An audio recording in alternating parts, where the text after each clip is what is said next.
창세기 21장은 두 개의 이야기를 기록하고 있습니다.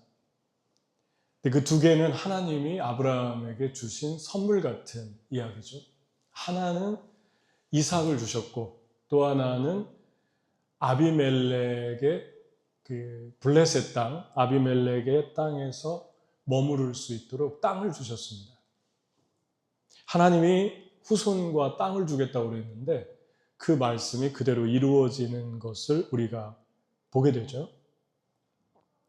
그런데 아브라함은 사라도 그렇고 이 선물을 받을 만한 그런 사람들이 사실 성경을 잘 보면 그런 자격이 없어 보입니다. 그래서 이 말씀에는 아브라함과 사라가 믿어서 하나님이 믿은 대로 축복을 했다라는 그런 의미보다는 그들이 믿음이 없음에도 불구하고 하나님이 선물을 주셨다. 약속을 지키셨다. 그렇게 성경이 말씀을 하고 있어요. 그 증거들을 찾아보면 아브라함이 99세에 하나님이 자녀를 주시겠다고 또 몇 번씩 이게 time to time 하나님 말씀하시잖아요. 그런데 그런 얘기를 했을 때 아브라함이 이렇게 반응했죠. 속으로 웃으면서 이스마엘이나 살기를 원합니다. 그리고 100세 된 사람이 어떻게 아이를 낳을 수 있을까? 그리고 사라는 90세니 10살 차이가 나니까 이제 노쇠했는데 어떻게 출산할 수 있을까? 이런 말들이 다 부정적이잖아요. 그리고 사라는 아들을 낳는다고 그렇게 약속을 했을 때 속으로 웃었습니다. 그러면서 이제 내가 여성의 생리가 끊어졌는데 사라가 속으로 웃고 이르되 내가 노쇠했다. 내 주인도 아브라함이죠. 늙었으니 무슨 즐거움이 있으리요. 그러니까 불가능한 일이고 누가 봐도 말도 안 되는 소리였지만 이 두 사람도 똑같이 그렇게 반응을 했다는 것입니다. 안 됩니다. 그냥 이스마엘이나 살기를 원합니다. 그냥 이대로 좋습니다. 그럼에도 불구하고 1절을 보면 하나님이 여호와께서 말씀하신 대로 두 번이나 반복해서 나오죠. 사라를 권고하셨고 돌아보셨고 성경에 돌아보셨다는 말이 그냥 원문적인 의미로는 비짓했다 그렇게 나오는데 찾아오셨다, 케어하셨다 그런 의미입니다.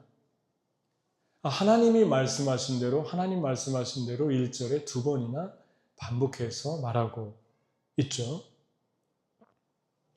그리고 나서 6절에 보면 사라가 이르되 아이를 낳고 한 말이에요. 하나님이 나를 웃게 하시니 듣는 자가 나와 함께 웃으리로다 그랬습니다. 이삭이라는 뜻은 웃음이라는 뜻이에요. 아브라함의 이름을 따서 짓거나 그러지 않은 것이 하나님이 이삭이라고 지으라고 했기 때문에 웃음, 기쁨이라는 그 이름을 지었죠. 이 말씀을 보면 사라가 전에 아이를 갖는다고 했을 때 속으로 웃은 그 웃음과 지금 진짜 하나님 말씀대로 아이를 낳고 웃는 웃음이 다릅니다. 첫 번째 웃음은 불가능하고 말도 안 되는 쑥스러운 웃음이고 믿음 없는 웃음이었지만 두 번째 이 웃음은 하나님이 정말 나에게 기쁨을 주시는구나. 하나님이 성취해 주시는구나. 그런 웃음이었죠. 여러분, 우리가 믿음을 자랑하지 말라고 성경에 써 있죠. 너희가 그 은혜를 인하여 믿음으로 말미암아 구원을 얻었나니 이것이 너희에게서 난 것이 아니라 하나님의 선물이라. 행위에서 난 것이 아니니 이는 누구든지 자랑치 못하게 함이니라. 여기서 말하는 것은 구원받는 것뿐만, 그 믿음뿐만 아니라 일상에서 우리가 하나님을 따르면서 하나님께 믿음으로 받은 것 같은 그런 것들을 믿음의 결과라고 자랑하지 말라고 그럽니다. 왜 그러냐면 우리의 믿음이 하나님이 도와주셔서 온전케 됐기 때문에 결국은 그 믿음까지도 하나님이 주신 은혜였기 때문에 그 은혜로 말미암아 너희가 믿게 되었으니까 사람들에게 어떤 것을 너희가 받았을 때 내 믿음의 결과라고 자랑하지 말라고 그럽니다. 그럼 우리는 어떤 것들을 붙들어야 할까요? 믿음을 붙드는 게 아니라 은혜를 붙들어야 된다는 것입니다. 어떤 일들이 믿어지지 않을 때, 그리고 또 어떤 어려운 일들이나 또 내가 소망하는 것들이 도저히 불가능해 보일 때, 하나님 믿으라고 하는데 믿어지지가 않아요. 그때 여러분과 제가 할 수 있는 것이 한 가지가 있는데, 믿어지지 않는 건 믿어지지 않는 대로 놔두되 하나님이 나를 부르신 것, 그리고 선택하신 은혜, 그건 믿어지잖아요. 이 일에 대해서는 못 믿겠는데 하나님이 나를 부르셨다. 그리고 나를 택하셨다. 그리고 나를 사랑하신다. 이거를 붙들면, 이 은혜를 붙들면 점점점 우리의 영혼이 하나님이 하실 수 있겠다. 하나님이 이루실 수 있겠다라는 믿음으로 나가게 됩니다. 우리의 믿음이 자라가는 방법 중에 하나입니다. 믿어지지 않는 걸 어거지로 믿으려고 할 필요가 없습니다. 그냥 하나님이 나를 선택하셨다, 그거를 생각하는 거예요. 하나님을 사랑하는 자, 곧 그 뜻대로 부르심을 입은 자들에게는 모든 것이 협력하여 선을 이루나니, 그 말씀이 있죠. 모든 것을 협력하여 선을 이루나니. 하나님이 사랑했고 부른 자들에게는 모든 어려운 일들도 다 협력해 선을 이루는데, 그 전제 조건이 하나님이 부르신 자, 하나님이 선택해서 부르신 자들에게 주어지는 특권입니다. 얼마나 공감되지 않습니까? 하나님이 우리에게 웃으면서 기뻐할 일들을 많이 주시잖아요. 공감이 되잖아요. 너무 많죠. 여러분의 삶에 여러분을 웃게 하신 적이 몇 번이나 될 것 같습니까? 셀 수도 없죠. 하나님이 너무 많이 행복을 주셔서 항상 웃게 하시고, 또 우리의 영혼에 뜻하지 않는 어떤 응답을 주셔서 우리로 하여금 깊은 내면에서 정말 놀라운 그 하나님에 대해 찬양하게 하시고, 그런 이삭을 하나님이 우리에게 주십니다. 그 선물들이 무엇인가, 그것들을 우리가 한번 생각해 볼 필요가 있습니다. 그러니까 어떤 일이 믿어지지 않는 때에는 하나님이 나를 선택하신 것을 생각해라. 그건 믿어지니까. 나를 부르신 것을 생각해라. 그런데 그 다음 절에 보면 문제가 있죠. 그게 뭐냐면 하나님이 이삭을 주셨는데 그 이삭 때문에 근심이 생겼어요. 그래서 첫 번째 근심, 두 번째 근심이 기록되어 있습니다. 하나님이 우리에게 어떤 걸 주셨는데 여러분 근심해 본 적이 있습니까? 하나님이 주신 것 때문에. 주셔서 너무 감사합니다. 고맙습니다. 좋습니다. 기뻐했는데 시간이 흐르고 나서 그게 고민거리가 되는 거예요. 그 첫 번째 고민이 이삭입니다. 이삭은 정말 하나님의 선물이고 은혜였는데 이삭이 젖될 줄, 그때 당시 고대에는 2살에서 3살 때 젖을 때면 잔치를 벌였어요. 어려운 고비는 넘어갔다. 계속 생존하겠다. 하나님이 지켜주셔서 감사하다. 사람들을 불러가지고 잔치를 했는데 그 잔치에서 얼마나 기쁜 날입니까? 그 잔치에서 이스마엘, 14년 전에 하나님이 주신 아브라함이 86세에 자기 힘으로 만들어낸 한 여성, 자기 집에 하인을 통해 만들어낸 그 시바지 같은 아들이죠. 그 아들 이스마엘이 이삭을 놀리는 겁니다. 근데 그 놀림이 히브리어 원문에 보면은 단순히 그냥 아이들끼리 놀리는 그게 아니라 조롱하고 모욕했다 그래요. 그래서 모킹으로 나와 있습니다. 영어성에는 모킹했다. 이 아이를 모킹했다. 그러니까 아주 비웃고 조롱하고 조소하는 그러한 모습을 사라가 봤습니다. 근데 조그마한 어린아이들끼리 하는 거는 뭐 일어날 수 있는 일인데 이 이스마엘의 나이는 이때 당시에 16 정도 됩니다. 왜냐면 14년 전이었고 아이가 젖될 나이가 2~3살이니까 플러스하면 16 정도 되면 거의 성인이나 마찬가지죠. 다 생각이 있고 철이 드는 나이인데 그 나이에 자기의 그 2살, 3살밖에 안 되는 아이를 놀린다는 게 말이 됩니까? 아무것도 모르는 아이인데 이 아이를 놀리는 거예요. 그러니까 사라가 보고 있다가 아브라함에게 화가 나서 저 아이와 엄마를 내쫓아라. 내 기업을, 당신의 기업을 저 아이에게 줄 수 없다. 그러니까 여러분, 아브라함은 얼마나 근심이 되겠어요. 그 내쫓으면 이 사람들은 어떻게 될까? 살 수 있을까? 그리고 이 사람들 갈 데도 없는데 그래도 이스마엘은 내 아들인데 깊은 고난의 고심에 빠집니다.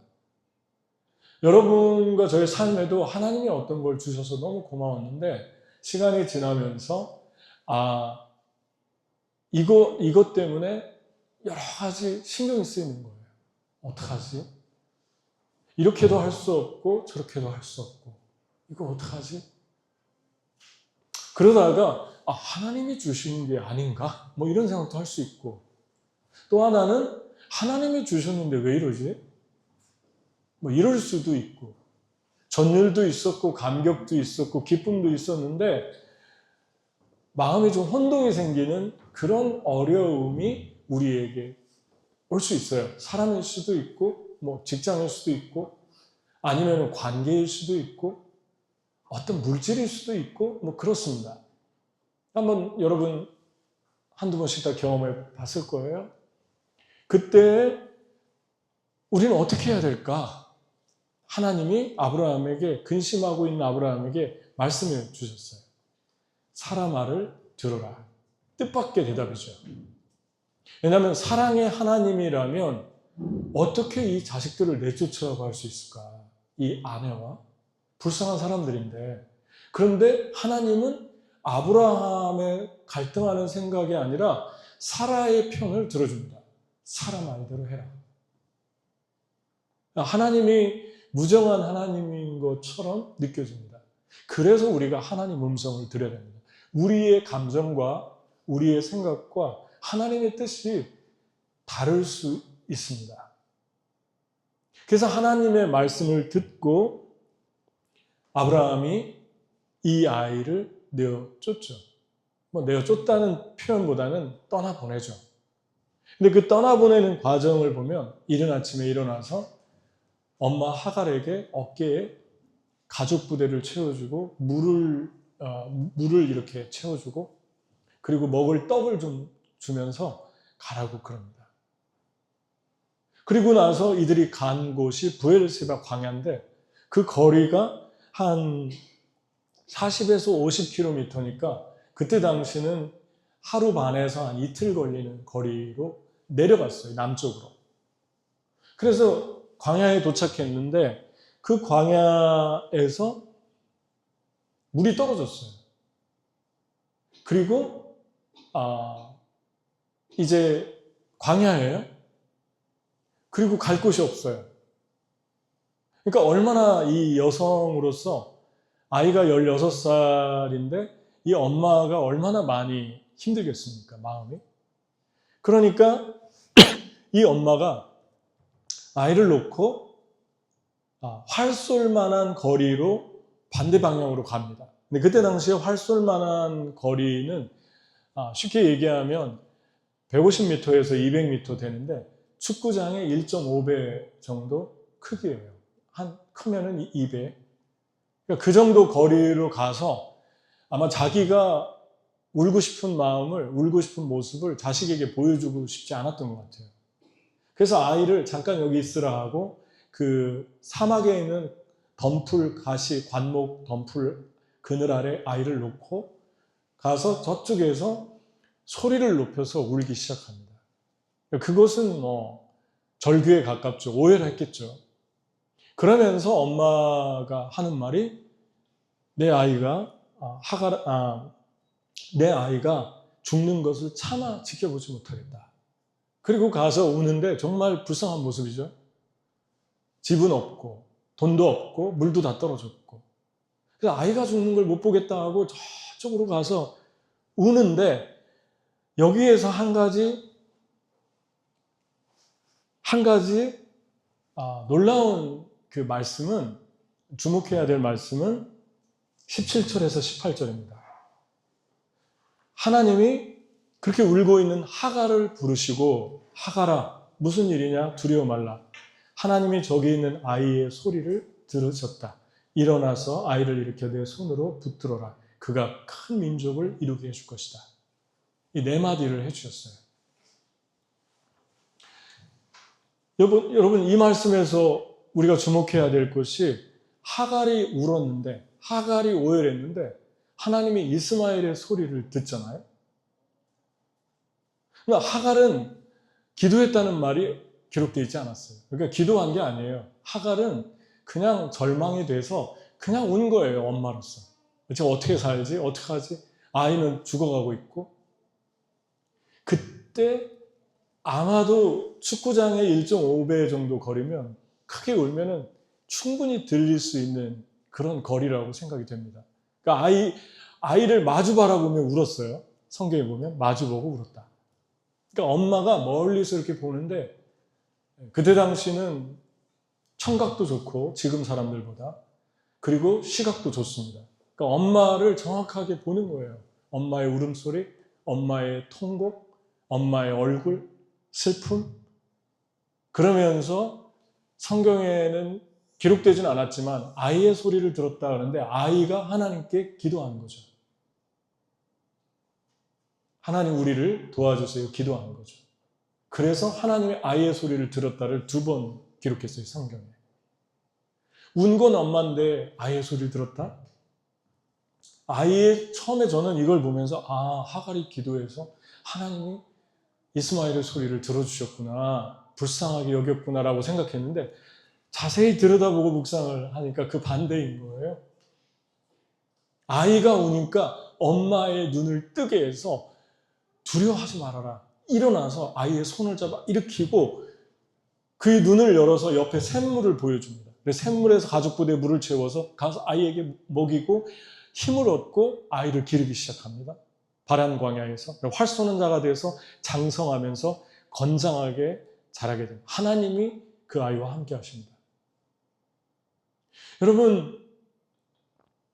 여러분과 저의 삶에서 이 하갈 같은 모습이 있죠. 하갈은 정확하게 이때로부터 25년 전에 하나님이 하갈을 15년 전에 비슷한 상황에서 만나주셨어요. 그때도 아기를 베고 사라를 자꾸 핍박하고 멸시하니까 사라가 화가 나서 이렇게 핍박을 하죠. 집을 나가서 그때도 그 밑에 좀 더 지금 있었던 광야 밑에까지 갔는데, 거기에서 하나님 나타나셔서 위로해 주시면서 내가 네 아들을 장성하게 해줄 것이다. 그리고 크게 셀 수 없이 그 후손들이 많아지게 해줄 것이다. 돌아가라. 그게 돌아왔는데 15년 전에 있었던 일을 까마득하게 잊어버리고 그냥 대성통곡한 거예요. 그리고 부정적입니다. 그런 놀라운 은혜를 체험했는데도 15년 후에 똑같은 광야로 갔을 때 아주 절망적입니다. 여러분, 16살 먹은 아이가 여기 물이 좀 떨어졌다고 금방 죽습니까? 그러니까 너무 과장한 거죠. 아이가 차마 죽어가는 걸 못 보겠다? 16살 된 아이가 뭐 그렇게 금방 죽습니까? 그러니까 되게 절망적이 되고 부정적이 되고 낙심하고, 그리고 소리 높여 눈물을 흘립니다. 그리고 옆에 있는 샘물도 보질 못합니다. 그러니까 우리의 마음속에서 하나님께 나가지 못하면, 하나님을 울어도 좀 하나님께 나가서 울어야 되는데, 하나님께 부르짖어야 되는데 그냥 신세 한탄을 하고 있으면 모든 게 다 부정적인 게 바뀌지 않아요. 그런데 그 아이의 기도 때문에 엄마의 눈이 떠지고 샘물이 보여지고 물을 얻고 일어나서 아이의 손을 잡아 일으켜서 다시 살기 시작합니다. 하나님의 영은, 하나님의 음성은, 하나님의 은혜는 사람을 긍정적으로 바꿔놓습니다. 그냥 단순히 긍정적인 사고방식이 아니라 우리의 내면 속에서 체질화된 그 부정적인 거 있잖아요. 입만 열으면 부정적이고 입만 열으면 불평하고 감사치 못하고 그런 체질을 성두리째 뽑아내서 뒤집어 놓는 그 파워가 하나님을 만날 때 일어납니다. 아멘? 하나님이 우리에게 만나주실 때. 여러분과 저의 영혼 안에 하나님 역사하기 시작하십니까? 그러면 보여야 돼요. 보이지 않던 소망이 보이기 시작합니다. 샘물이 보이고 가족 부대에 물을 담으려고 하고 아이가 죽어가는 게 아니었구나. 아이가 나를 위해서 기도하고 있구나. 나는 저 아이의 영혼이 상하는 줄 알았는데 하나님은 저 아이의 영혼을 보호하고 있구나. 그럼 놀라운 하나님의 일들을 우리가 마주 보게 됩니다. 그런데 이 시점이 언제입니까? 아브라함이 떠나보낼 때예요. 여러분, 누군가를 여러분과 저는 떠나보내지 못할 때가 있어요. 하나님께 맡겨야 되는데 인정 때문에, 인간적인 정 때문에 하나님 음성을 먼저 못 듣는 거죠. 그래서 하나님 음성을 들었을 때 인간적으로 보면 분명히 하갈과 이스마엘을 지켜주고 도와야 되는데 하나님은 단호하십니다. 떠나보내라. 하나님 무정하십니까? 하나님 어떻게 이 광야에서 케어하십니까? 일어나라. 아이의 손을 붙들어라. 내가 아이를 도와주겠다. 아이와 함께하며 그가 잘 자랐고 눈을 열어 샘물을 주고 하나님이 책임져 줬잖아요. 다. 그 시점이 언제입니까? 아브라함이 손을 놓을 때예요. 다시 말하면 여러분과 저의 삶에서 하나님이 주신 것으로 인해서 고통을 당할 때 손을 놔야 될 때가 있어요. 손을 떼는 거예요. Hands off. 손을 떼는 거예요. 하나님, 저 지금 손 뗐습니다. 하나님께 모든 것들을 다 맡겨드립니다. 인간적으로 사람들에게 욕도 먹을 수 있고 어떻게 이렇게 대할 수 있지라고 하는데 그때부터 하나님이 그 아이를, 내가 놓은 그 아이를 강하게 하십니다. 견고하게 하십니다. 내가 케어할 때보다 더 잘 케어해 주십니다. 손을 놓는다는 말이, 떠나보낸다는 말이 추상적일 수 있죠. 그래서 묵상을 했는데 하나님 이런 마음이 떠오르게 해주시더라고요. 베드로전서 5장 7절 말씀. 너희 모든 근심을 그분 위에 완전히 던져버리라. 이는 그분이 너희를 세심히 돌보시기 때문이다. Cast all your anxiety on him because he cares for you. He cares for you. Cast all your anxiety on him. 그분에게 던져라. 여러분의 염려와 모든 근심을 하나님께 던져라. 이게 조금 더 구체적으로 예를 들면 주님께 묵상을 계속 하는데 어떻게 던지지 하는데 제가 요즘에 손주가 와가지고 손주를 보는데 이렇게 걸어가요. 이렇게 손을 잡고 걸어가면 얘는 좀 걷다가 항상 제 앞에서 이렇게 가로막아요. 이렇게. 그리고 반대로 이렇게 제 앞에 서요. 그럼 배꼽에 오죠. 그럼 저는 걔 머리가 보여요. 반대로 서요. 제 앞에. 그 다음에 pick me up 하지? 그래요. 들어 올리라는 거예요. 그리고 가라. 그래서 제가 되게 무거워요. 무거운데 제가 들어 올려서 걸어가면 되게 무겁고 힘들어요. 그런데 계속 걸어가요. 그런데 그때 제 마음은 기뻐요. 그리고 너무 기쁘고 사랑으로 채워지고 그렇습니다. 그때 하나님이 주시는 마음은 하나님도 이렇겠다. 내가 그냥 걸어가다가 힘들면, 살아가다가 힘들면 그냥 멈추는 거예요. 멈추고 하나님 너무 힘듭니다. 그러니까 저 좀 업고 가세요. 그냥 던져버리는 거예요. 하나님께. 모르겠습니다.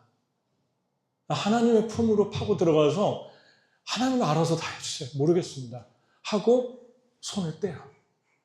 손을 뗀다는 건 여러분이 그냥 던져서 맡기는 거예요. 더 이상 염려하지도 않고 더 이상 어떤 일을 내가 할 수도 없고 내가 어떤 것들을 인위적으로 조작할 수도 없고 노력할 수도 없는 걸 다 멈추는 거예요.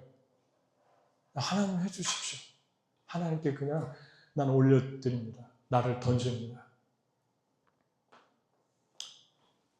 그리고 나서 제가 안으면 이 아이는 너무 위험한데도 그냥 사방팔방 다 바라보고 그리고 그냥 너무 크게 움직이고 완전한 신뢰. 그래서 성경에 이렇게 나옵니다. 마태복음 18장 10절에 삼가이 작은 자 중에 하나도 없인 여기지 말라. 너희에게 말하노니 그들의 천사들이 하늘에서 하늘에 계신 내 아버지의 얼굴을 항상 배우느니라. 아이들을 지키는 수호천사가 하나님 앞에서 대기하고 있다는 거예요. 그 아이를 보호하려고. 그 아이 때문에 여러분과 저를 살리고 내가 돌보는 그 아이 때문에 여러분과 저를 듣고 그 아이 때문에 여러분과 저의 영혼들을 살아나게 해주신다. 그렇게 말씀합니다. 그래서 보수 진영에서는 유아 구원에 대해서 아이가 선악을 분별하기까지는 그 전에 죽으면 다 하늘나라로 간다고 그럽니다. 하나님을 알든 알지 못하든. 하나님의 천사들이 항상 보기 때문에. 그 나이를 보수 진영에서는 굳이 정하면 6살에서 8살로 잡습니다. 아이들이 지각으로 양심으로 어떤 선악을 판단하기 전에 죽었을 때. 갓난아기들은 다 하늘나라로 가고 왜냐하면 그 천사들이 하나님을 배우느니라. 여러분과 저에게 어린아이처럼 돌이키지 않으면 너희가 어린아이처럼 되지 않으면 하나님의 나라를 볼 수도 없고 들어갈 수도 없다 그럽니다. 그 어린아이가 어떤 것입니까? 어린아이들은 두 가지를 가지고 있죠. 하나는 어린아이들이 아주 고약하고 잔인할 때도 있어요. 근데 여기서 말하는 어린아이처럼 돌이키라는 것은 어린아이처럼 너를 던져라. 나에게 맡겨라. 완전한 신뢰입니다. 무자비한 신뢰입니다. 그게 픽미업. 픽미업 하지? 픽미업 Lord. 나를 좀 안아주세요. 업고 가세요. 그렇게 맡기는 거예요. 여러분 하나님께 던지고 있습니까? 던져야 될 게 뭡니까? 이게 내적인 첫 번째 문제라면 하나님이 주신 이삭의 문제라면 하나님이 해결해 주십니다. 하나님 맡겼더니 다 하갈과 이삭을 전적으로 구체적으로 해결해 주십니다. 두 번째, 정반대되는 이야기 또 하나의 걱정이 있어요. 이게 내적인 집안 문제라면 또 하나는 하나님이 주신 것 중에 아비멜렉의 문제가 있죠. 아비멜렉이 지난주에 말씀했잖아요. 전장에 보면은 블레스 땅으로 아브라함이 내려갔는데 왕이 너무 무서워가지고 자기 아내를 누이라고 속였어요. 그래서 보냈는데 그 왕이 하나님의 경고를 받고 무서워가지고 아내를 돌려보냅니다. 왜 나한테 이렇게 했습니까? 그리고 아브라함의 기도를 받고 양과 소를 주면서 우리 땅에 원하는 대로 그냥 거주하십시오. 영주권, 시민권을 그냥 주듯이 자유를 줬어요. 그래서 블레셋에 지금 거하고 있습니다. 그런데 갑자기 왕이 찾아와서 군대 장관하고 찾아와서 당신하고 나하고 평화조약을 맺읍시다. 내가 보니까 당신은 하나님을 같이 하는 것 같다. 하나님을 섬기지 않는 왕인데 우상 숭배하는데 하나님이 함께하는 걸 본 거예요. 저 사람은 잘은 모르지만 하나님이라는 분을 나는 모르지만 저의 삶을 보니까 너무 특이하고 너무 놀랍다. 하나님이 저 사람과 함께하고 있구나를 보고 내가 저 사람하고 가까이 지내야겠다. 그렇게 결정을 한 것 같아요. 그래서 평화조약을 맺는데 아브라함이 자연스럽게 한 가지 문제를 가지고 나왔습니다. 그게 뭐냐면 당신의 종들이 우리가 파는 우물마다 다 뺏어갔다. 이거에 대해서 책망까지 합니다. 여러분 놀랍지 않아요? 이 왕이 무서워서 자기 아내를 누이라고 속인 사람인데 아내라고도 하지 않고 상납한 사람인데 이제는 그 아비멜렉을 책망하고 있어요. 아브라함이 변했습니다. 어마어마한 담대함이 아브라함에게 주어졌어요. 하나님을 체험한 거예요. 아, 하나님 나와 함께하고 있구나. 내 기도가 이런 무게가 있구나. 내 하나님이 나와 함께한다는 게 이런 의미구나. 내가 기도하면 저 사람도 낫는구나. 치료되는구나. 막힐 것이 열리는구나. 거기에서 오는 담대함은 어마어마했던 거예요. 아브라함에게 변화가 일어났죠. 그런데 그 와중에서 우물을 빼앗아가는 일이 생겼어요. 우물이 뭡니까, 여러분? 우물은 영적으로 우리 안에서 솟아나는 기쁨과 생명과 평안이에요. 하나님이 준 땅에 거하는데 블레셋 땅을 하나님이 주셨잖아요. 거하라고. 선물처럼. 근데 이 두 번째 문제는 하나님이 주신 외적인 문제예요. 살아가면서. 가정 문제가 아니라 외적인 문제가 뭡니까? 하나님이 분명히 이 땅을 주셨는데 그 땅 안에서 내 우물을 뺏어가려고 하는 일이 자꾸만 일어나는 거예요. 그 우물이 무엇입니까? 그 우물이 기쁨, 평안, 소망. 하나님 믿는 사람들에게는 계속 이게 채워집니다. 기쁨이 충만한데 계속 샘물처럼 여기에서 계속 솟아나게 돼요. 나를 믿는 자는 그 배에서 생수의 강이 솟아나리라. 파운틴을 얘기했거든요. 스프링을 얘기한 거죠. 계속해서 팡팡팡 솟아난다는 거예요. 이게 부활처럼 솟아난다는 거예요. 그런데 그걸 뺏어가겠다는 거예요. 그 종들이 다 뺏어가는 거예요. 사단은 여러분과 제가 하나님이 주신 땅에 안전히 평안히 기쁨으로 거할 때 그걸 너무너무 싫어합니다. 그래서 그걸 뺏고 싶어요. 그 우물에 해코지 합니다. 그 우물 뺏고 그 우물 안에 지푸라기 넣고 그 우물 안에 자갈 넣고 모래 넣어서 미움, 시기, 질투, 원망, 불평 이런 것들로 채워 꾸겨 넣으려고 하죠. 그때 아브라함이 이걸 뺏길 수는 없다 하면서 클레임하죠. 처음 평화조약을 맺으려면 다시는 이 우물 뺏어가는 일 없이 합시다. 이 문제를 들고 나옵니다. 그랬더니 왕이 그 말을 듣죠. 놀랍게도 이 왕을 두려워했는데 이 왕이 그 말에 순복합니다. 나는 몰랐다. 정말 몰랐는지 아니면은 알면서도 몰랐다고 하는 건지는 모르겠어요. 그런데 나는 몰랐다. 그리고 나서 평화조약을 맺습니다. 그리고 그 땅을 그곳을 그 우물을 부엘세바라고 합니다. 7 암양을 가져와서 그 7 암양으로 제사를 드리게 됩니다. 여기서 말하는 7 암양은 부엘쉐바라고 하잖아요. 부엘쉐바. 부엘이라는 말이 우물이고 쉐바라는 말이 7이라는 뜻도 있어요. 히브리어로. 그리고 맹세라는 뜻도 있어요. covenant, contract. 이 covenant라는 맹세라는 뜻도 있어요. 그러니까 7 암양을 가져온 걸 보면은 7개의 우물을 팠을 가능성도 배제할 수 없다는 거죠. 7개의 우물이 있는데 자꾸 빼앗아 가니까 7 암양을 가져와서 주면서 다시는 빼앗아 가지 마라. 이 7 암양이 증거다.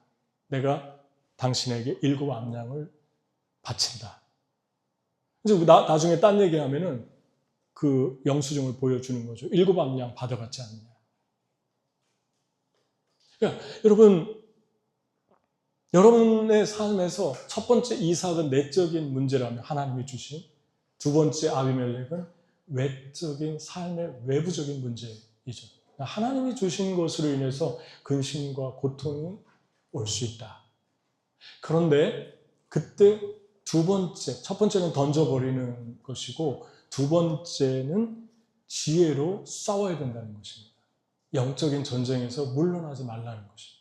여러분의 영혼의 평안과 기쁨을 뺏어갈 때 그런 사람들과 상황은 두 가지 크게 성격, 캐릭터를 가지고 있어요. 하나는 두려움의 존재입니다. 두려워요. 두려운 사람들이 여러분과 저의 마음을 평안과 기쁨을 다 뺏어갑니다. 두려움의 상황일 수도 있어요. 사람일 수도 있고. 두 번째는 아주 이기적인 사람일 수 있어요. 자기의 편안함에 대해서는 민감한데 타인의 필요나 타인의 고통에 대해서는 관심이 없는 이기적인 사람들. 이런 사람들이 마음을 되게 불편하게 합니다. 이런 사람들에게 우물을 되찾고 여러분 안에 기쁨을 빼앗기지 말라는 것입니다. 어떻게 해야 될까? 이 사람은 계속 존재하고 이 상황은 계속 존재하는데 어떻게 해야 될까? 성경에서 4가지 원리를 보여줍니다. 잠언서 21장 22절에 지혜로운 자는 용사의 성에 올라가서 그 성에 견고히 의뢰하는 것을 파합니다. 여러분과 제가 두려움을 만나면 화가 나죠. 두려움을 만나면 공포에 떨죠. 그런데 그 두려움을 이길 수 있는 것, 그 내 마음을 고통스럽게 하는 그 가시 같은 문제를 이길 수 있는 것은 지혜라고 그럽니다.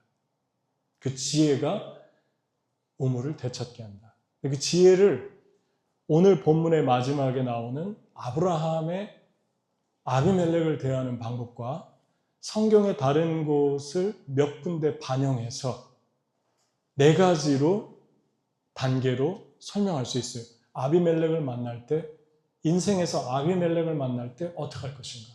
첫 번째, 먼저 그 두려움의 대상, 나를 자꾸만 평안을 뺏어가는 그 대상을 위해서 기도하라. 상황을 위해서 기도하라. 특히 사람일 경우가 거의 90% 이상이죠. 그 두려움을 주는 사람을 위해서 먼저 기도하라.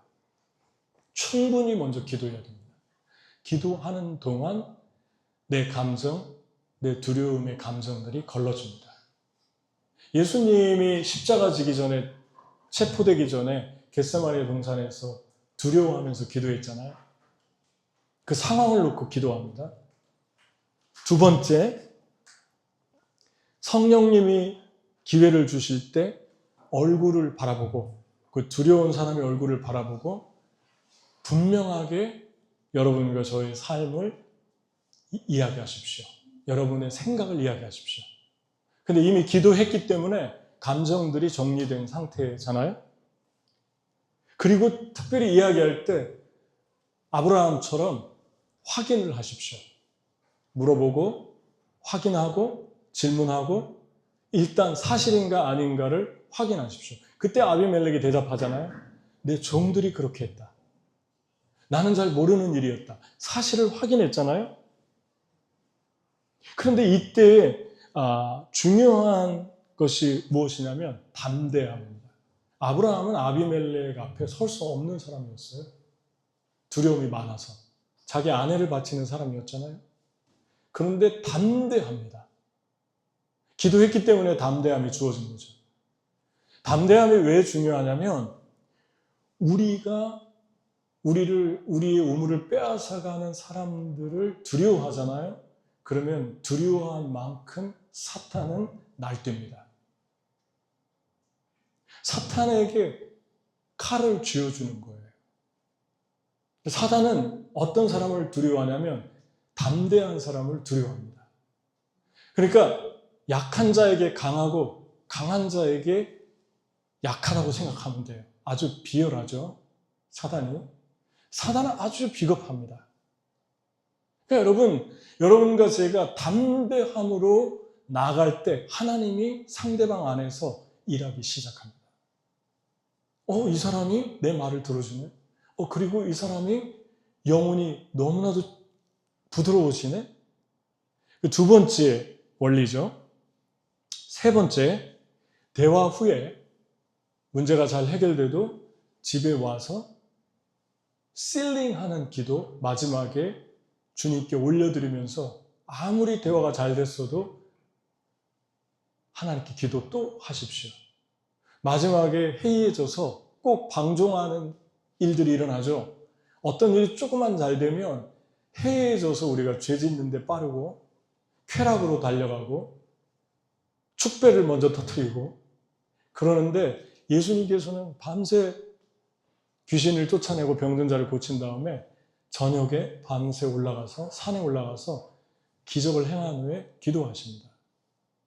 그리고 완전히 그 상황을 실링하시고 내려오십니다. 그러니까 여러분 어떤 일을 이뤘을 때 어떤 일이 잘 돼갈 때 마지막이 되게 중요합니다. 왜냐하면 마지막에 원수는 한순간에 다 엎으려고 하는 그러한 일들을 아주 잘 활용합니다. 근데 하나님은 마지막에 또 역사하십니다. 마지막을 위해서 기도하십시오. 다 됐다고 싶을 때 기도하십시오. 네 번째, 두려움의 대상이 되는 상대의 기질과 인격을 잘 파악해서, 다시 말하면 나중에 가서 딴소리 할 사람이고 그러면 장치를 해놔야 된다는 거죠. 아브라함이 7마리의 암양을 준 것처럼. 그래서 다시는 구조적으로, 조직적으로 나를 해하지 못하도록 분명한 증거를 확보하라는 것입니다. 그게 7마리 암양입니다. 그러니까 여러분의 삶에서 크리스찬인데 뭐 대충 하면 되지 않습니까? 그러지 말라는 거예요. 여러분이 할 수 있는 모든 지혜로운 것들로 여러분들의 삶을 다시 해하지 못하도록, 두 번 다시 계속해서 상처내지 못하도록 막는 장치를 마련해 놓으라는 것이죠. 이것이 네 번째의 브엘세바의 맹세입니다. 말씀을 정리하고 마치겠습니다. 창세기 21장의 메시지는 명료합니다. 하나님은 우리에게 우리 부정적인 말, 부정적인 언어에도 불구하고 선물을 주신다. 하나님은 우리에게 우리 믿음에 따라서 결과를 주시지 않고 우리가 믿지 못하는 부분도 우리를 선택했기 때문에, 약속했기 때문에 반드시 이루신다. 하지만 하나님이 주신 선물 이삭과 블레셋 땅은 도전에 직면할 수 있는데 하나님이 주신 것도 근심이 될 수 있다. 우리의 삶에 근심과 걱정을 가져올 수 있다. 하지만 하나님은 반드시 주신 것을 돌보시는 하나님이시다. 아멘? 하나님이 여러분과 어떤 걸 주셨을 때 어려워지면 하나님이 돌보십니다. 그 두려움, 어려운 문제를 대처하는 방법은 상반됩니다. 첫 번째 건 떠나보내는 거고, 두 번째 건 정면으로 컨프런테이트 하는 것입니다. 직면하는 것입니다. 도망가지 않는 것입니다. 지혜롭게 상대방에게 말해주는 것입니다. 그걸 어떻게 구별합니까? 여러분이 기도하고 성령 인도를 받으면 하나님이 사인을 그때그때마다 주실 것입니다. 아멘? 적용. 여러분의 삶의 근심이 무엇입니까? 두 번째, 하나님께 던져버려야 될까? 하나님께 다 던져버리고 맡겨야 될 것은 무엇입니까? 세 번째, 담대히 직면해야 될 것은 무엇입니까? 우리 같이 기도하겠습니다.